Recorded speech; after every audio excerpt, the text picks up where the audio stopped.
This call. This call is from Pat Hoffman. an inmate at Airway Heights Correction Center. This call will be recorded and monitored. If you wish to block any future calls of this nature, dial 7 now. To accept this call, press 5 now. To decline this call, hang up. Thank you. Good morning. Good morning, Mr. Hoffman. Yes. Good to hear you. Good to hear you, brother. It's good to hear you.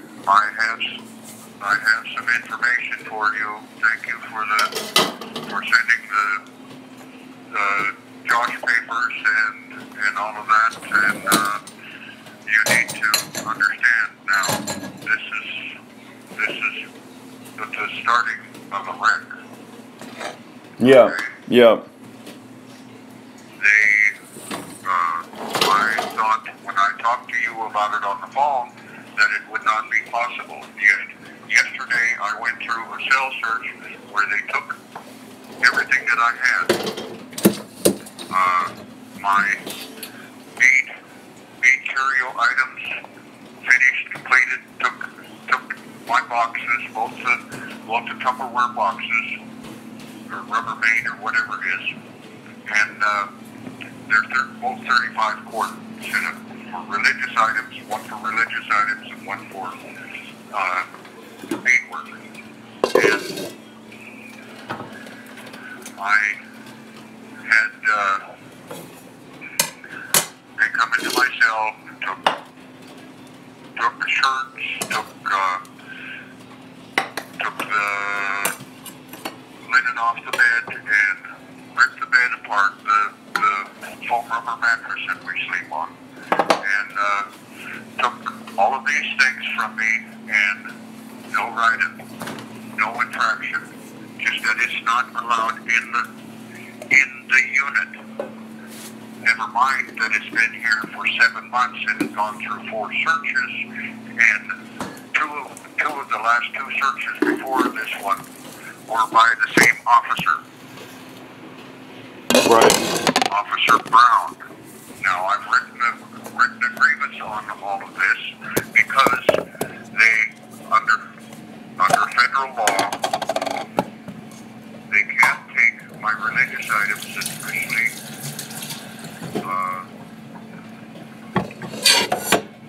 eagle feathers. Eagle feathers are sacred to us, and there's a law here that says that they are not supposed to be able to take them for any reason whatsoever away from us.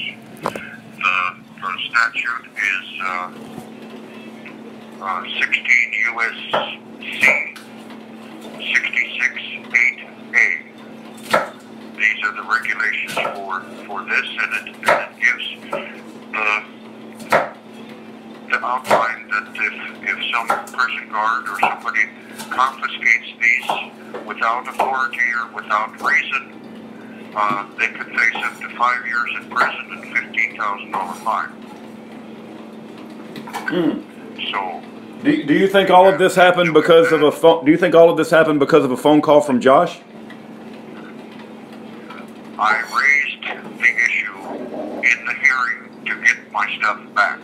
When I raised the issue, they shut everything down and they proceeded to tear my beadwork apart. I have my beadwork set up in containers that I've gotten off the store for aspirin and for vitamins.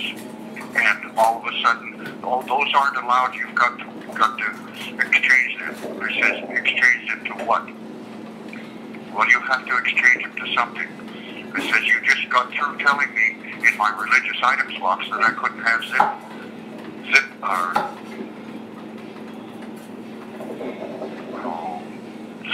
Ziploc bags, and now you're telling me I can't have my beads in bead containers. Those aren't bead containers, they're aspirin and stuff off the floor. I said, yes, that's the only way we can get anything. Well, you can't have it anyway, so they sent me back to my cell and took all of my beads out of the bead containers and put them in Ziploc bags. Something that I'm not allowed to have, according to what fell out of the mouth earlier. officers and a sergeant telling me this and telling me that, and when I told them about the phone call with you and what Mr. Millard had said to you and stuff, and that this is the fallout from that, oh my goodness, you'd think I'd slapped them in the face. They acted just like they talked to him on the phone. It wasn't even a denial. They didn't even bother denying it. They sent me away because I had asperged their character. You know what I found amazing is that he threatens to make these phone calls to make your life harder, and obviously that appears to have happened. But you should know there's another band of devils that also hang around my media. They hang around my site, and because I advocate for many innocent people, you know, I'm sure that they will recruit Josh to be a part of their team, and they'll advise him on how they can make your life harder. So I'm very sorry this is happening to you. Another thing I wanted to share with you that really struck me is it didn't matter to Josh if the other officer is the one who shot Lou Millard. It doesn't even matter to him, right? He thinks that you should be held responsible just because you didn't want to get arrested, which is, you know, a very practical thing, a very reasonable thing. And so he doesn't want to pursue any truth about this situation. It seems like he's all full of vengeance and bitterness, and he just wants you to suffer. And I think that's a very sad situation. It would burst his bubble because then he couldn't be a hater anymore. Right. He loves being a hater. And who do you hate more? Chief Joseph or President Washington?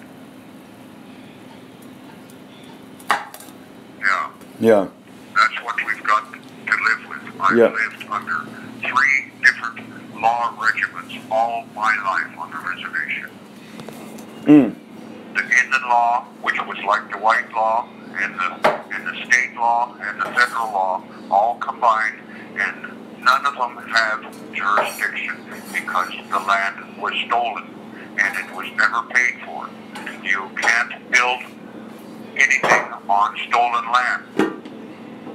Nobody is illegal. Nobody is right or wrong. All of the things, all of the court cases that they've compiled as criminal cases against Indians or anyone else, and for that matter, within the state of Washington, are invalid simply because the governor, at the time that they claimed that it was a state, did not sign the document inaugurating the state into a state, and the legislature did not ratify it. So there's where you are. They did this in a whirlwind situation. Two months after the treaty was signed to give the land from Fort Walla Walla up to the Canadian border past Fort Spokane, all the way to the Cascade Mountain Range. All of that was supposed to be our land. The treaty didn't even get back to U.S. Grant, the president at the time, before he sent dispatchers to the troops at Fort Walla Walla, Fort Okanagan, and Fort Spokane to move all of the Indian inhabitants across the river to the west side of the Columbia River, so that the settlers might have a place to live, to settle. They took 7/8 of our reservation, and that was okay because they were the white mentality moving west then. There are some people that felt sorry for us and moved onto the reservation with us, even though they were pure white. They were Indian heart.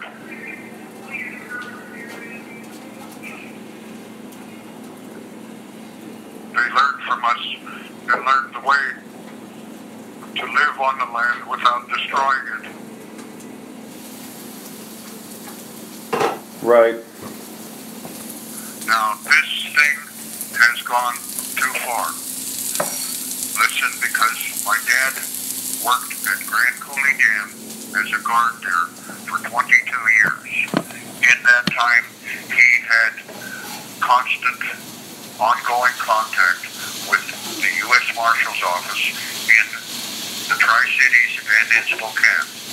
When we were arrested and taken into custody in Spokane and went to our first hearing in federal court, one of the officers was a U.S. Marshal, and him and Elmer talked like they had been fishing buddies for years, and could not believe that this was happening to us.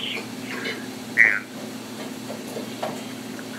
I believe that now is a good time to have the contact reunited with whoever is in the U.S. Marshal's Office and have them come and take a look at this, because this is the things that were happening at Guantanamo Bay, behavioral modification of those prisoners there that's going on here still right now. You should have seen how this character acted last night. Every time I got on the phone to tell Agnes what they had done next, I called her 5 times last night in her sleep. She didn't get any sleep. Every time when I got off the phone, this character was handing me a new paper of stuff that he had confiscated. They sent my religious items back to the chaplain. All of my oils, all of my feathers, everything that I have, my headdress, parfleche that I've got, a buckskin that holds all my feathers in it. You've been in, books. Yeah. Have you been in prison 32 years? Is it around there? 32 years. Yeah. And this is the first time that this has ever happened. Let me. They have never taken my stuff away for no reason like this and taken it to the chaplain again, so that the chaplain can dish it out again. Yeah. This was purely designed as a retaliation of some sort to try to provoke me to a violent reaction. And it didn't work. And I'll tell you why. Because back in the day when I was going to college at the University of Washington, I happened to stumble into an Asian dojo there one day in the north end of Seattle, run by a little fellow by the name of Bruce Lee. And I studied there while I was going to school, and I learned Wing Chun, and I learned Aikido, and I learned Jeet Kune Do, 3 of the biggest, best martial arts in the world, and I have never used them except to defend myself. I have knowledge where, and I've learned this, you take and do fingertip push-ups. I'm 210 pounds. You divide that by 3, 1 on each hand and your feet in a 3-point position. And doing 1 push-up takes 2/3 of that. So that's 140 pounds of my body weight, maybe more with the kinetic reaction and stuff. But anyway, there's a procedure that he taught to me of how to strike and take out a person's eye and go through the bone behind the eye and into the brain with 1 poker with a finger. Now, it takes 11 pounds per square inch to do that. And with 140 pounds distributed over 10 fingers, I have more than ample ability to do that. And I can do 125 of those push-ups. I've showed different people in here from time to time that this old 70-year-old man can still do this. And they understand that I do have power, and I have more power in controlling it. Yeah. Never used it. Never had to. The fights that I've gotten into, somebody else brings a weapon, and as soon as the weapon hits the ceiling, fight's usually over. There was a couple of times that I had to guard from strikes and stuff, but after that, everything was all good, and they went on their way. And those ones that attacked me like that have never come back. So it tells me that they were put up by probably prison guards at one time or another. At Walla Walla, there was a place where you had to defend yourself constantly walking through there. It was called the alley, where they used to have store that was passed out, and you had to proceed through the alley in order to get to where you were back to your cell. And there were ones there that wanted to try to take store from this one or that one or the other one. And they never once tried to take away from me, because they saw me one time take two convicted murderers, one under each arm, and walk across the yard with them. I was told to go to pick them up by the head native, that he wanted to talk with them, and they didn't want to come. So I picked them up one at a time out of the weight pile and walked across the field with them. All the guards were looking at me, and they couldn't understand what I was doing. When I dropped them in front of the head end of the circle and stuff, they knew that. Back in those days, when we'd circle up over business in the yard and stuff, guards would try to come and break it up. And I was one of the ones that stood on the outside with my face out. And the guards would come up to me, and I would tell them, "That's as far as you go. This is not any of your business. You need to leave it alone." And they would turn and walk away. Mr. That was the control Yeah. that this lifer had back then. Mr. Hoff, I just wanted to, I wanted to share with you that, given that you're speaking the truth about your innocence and that you did not murder Lou Millard, and it's going public, that this man, Josh Millard, is going to team up with other people, and they're going to do whatever they can to make your life hell. And I just think your relationship with God is going to be incredibly important. And I admire the fact that you are speaking the truth. I admire the fact that you are resisting, this evil that has happened. It's resulted in the death of your father.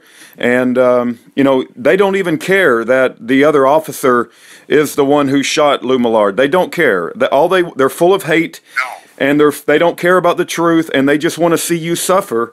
And, so I'm going to lift you up in prayer, but you're going to have a very close relationship with God, because we live in a terrible society right now. It's almost like Sodom and Gomorrah, and nobody cares about innocent prisoners. Nobody cares. I know God does, and God sees everything that's happening, but I pray that some people out there do listen and do realize what's going on, because it's absolutely horrific that you spent 32 years in prison. Your father died in prison, and I've come to believe that you and your father did not do anything wrong that night. And so I think more people should be aware of what's going on. Well, there was a man in the Bible named Samson, and he got caught because he was dallying with a woman named Delilah, and he got his eyes put out, and he was taken to work as a grain grinder, and then he was sported in the temple of Baal, You have 60 seconds remaining. and he got placed where the foundation struts on the temple were. He asked to be placed there, and he tore the temple down. I would like to see the Temple of Baal torn down. I certainly would love to see that, and I pray for that on a daily basis. Yeah. Well, you have a good day. You contact You have 30 seconds remaining.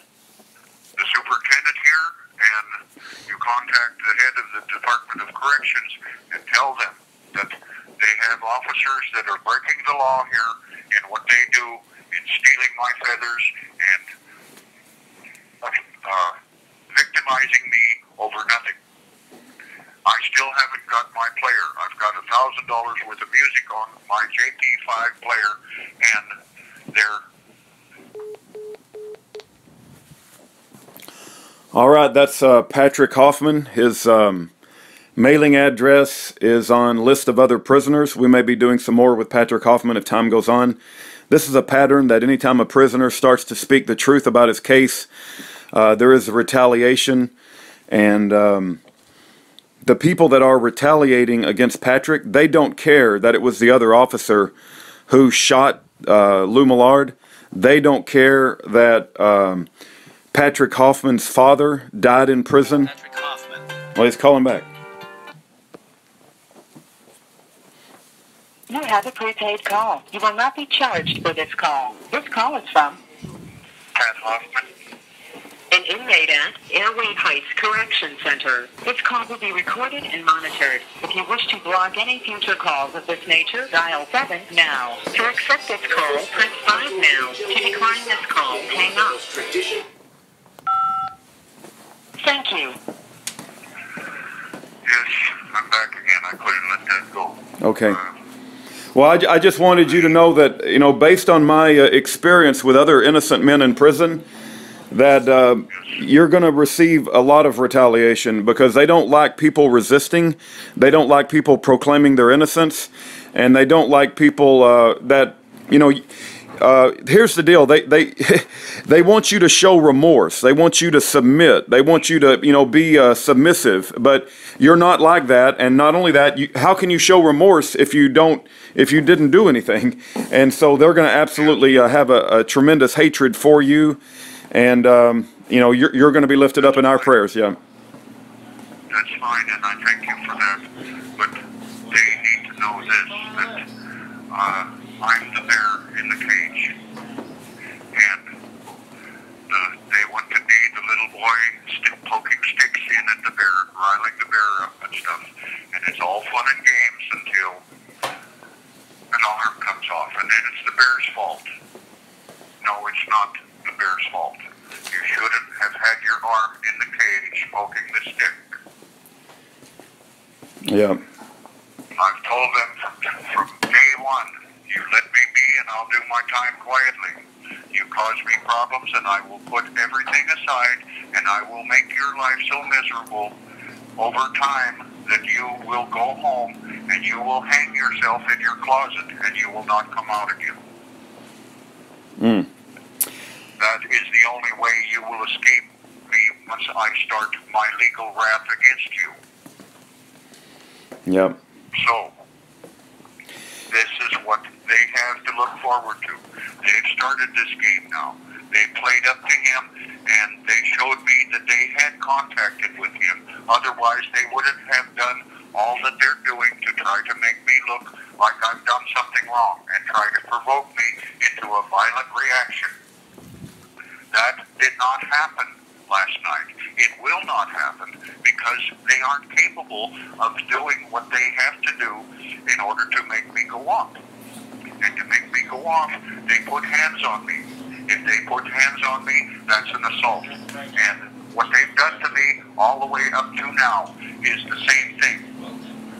In an environment like this, even though they haven't assaulted, they've taken things that weren't abided under law, under rule, under any of their things other than something in their mind that they wanted to try to hold over me and make me submit to their archaic actions. And this will not happen because I am who I am. And they can't change that. They've never been able to change that. The only fight that I got into was one that promised that he was going to put his hands on a pipe carrier at Clallam Bay. And nobody else stood up, nobody else did anything. He was told to leave my cell by me, and he says, I'm not a punk, I don't have to leave. If you want to leave, you leave. So I got up at 2:30 in the morning, on Groundhog's Day, and I put 2 soaps in a sock, and I smacked him all over his body with them 2 soaps until he had all that he could deal with. There was our blood because he was hitting me too, but he was hitting me well enough to cause anything more than a little blood flow. Seems like every fighter that wants to pick on me thinks that hitting me in the nose and making my nose bleed is going to make me quit. That doesn't happen. I am one of those that deal on pain better than I deal on not in pain. So, they held me there for 6 weeks, claiming that this one said this and this one said that, and all of that, and I told him, well, you know, why don't you, since you've got the story and stuff, why don't you go back to the rat that you put in my cell and get the full story from him, because I don't have anything to say to you. You seem to have it all locked out, and when push comes to shove, you're going to answer for all of this in court, because you people put this one in there. And I requested a move, and on paper, and I sent the paper that was unanswered back out after it was returned to me to my attorney. And it wasn't 2 days later, all of a sudden, oh, how can we make this go away? Well, send me to Monroe. So I got sent to Monroe, and I did 8.5 years there without a write-up, without any problems. When they go through cell searches, they come in and let me stand outside the door of the cell and see everything that they were doing, and they look through everything and open my boxes and stuff for beadwork and stuff like that. Oh, everything looks fine, Mr. Hoffman, and have a nice day. That's the kind of treatment I got there. Here's my concern, just to share with you. I believe that everyone is either a child of God or they're a child of the devil. And when you're talking about legal action and taking things to court, it's my understanding and it's my belief that all of the courtrooms in America are run by children of the devil, and that nobody gets a fair trial in America these days. And so that's why I'm continuing to push prayer and a relationship with God, because I just have lost all faith whatsoever in our criminal justice system. Even our law enforcement officers, U.S. Marshals, the FBI, all of them seem to have... yes, I know. Yeah. I know. Yeah. Yes, I know. And I'm pretty much the same way. But don't give up hope. Yeah. Because in there somewhere, there is one. Just like there is an attorney that's here that's going to stand up one day and do what he needs to get me free. This is the start of that. Because they have stepped over the line. They have now broken the law towards me. And they can't take it back because it's down on paper. They had no reason to confiscate my materials to take it out of the cell because everything was within tolerances of their rules.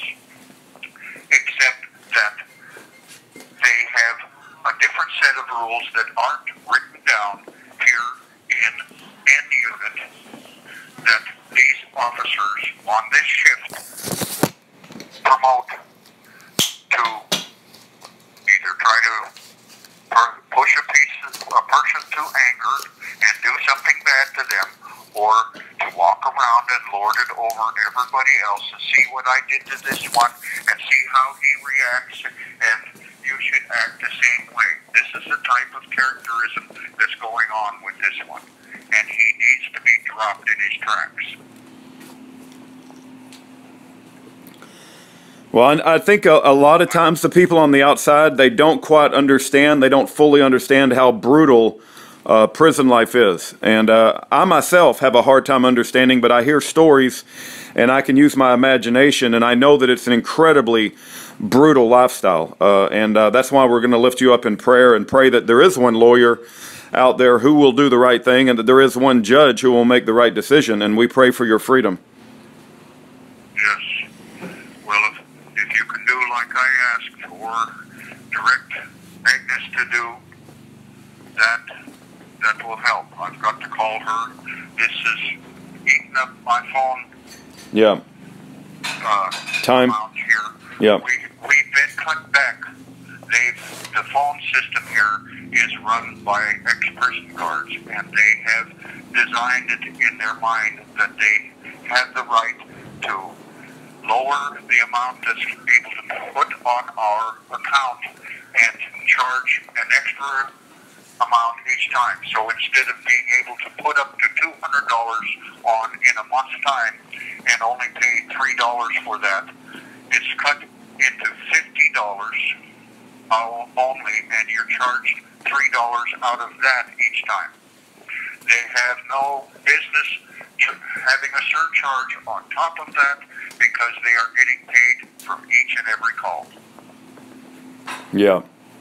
So the phone, whoever designs the phone system and makes money off of prison phone calls and makes money off prisoners, there's a specially hot place in hell for those people, because they're making money off the loved ones on the outside, and right? Your phone time and your resources are very precious, and you're having to spend it constantly to communicate with the outside, and it's terrible that people are profiting off that. Well, it takes away, with that, it takes away 5 calls that I would normally have. Yeah. So,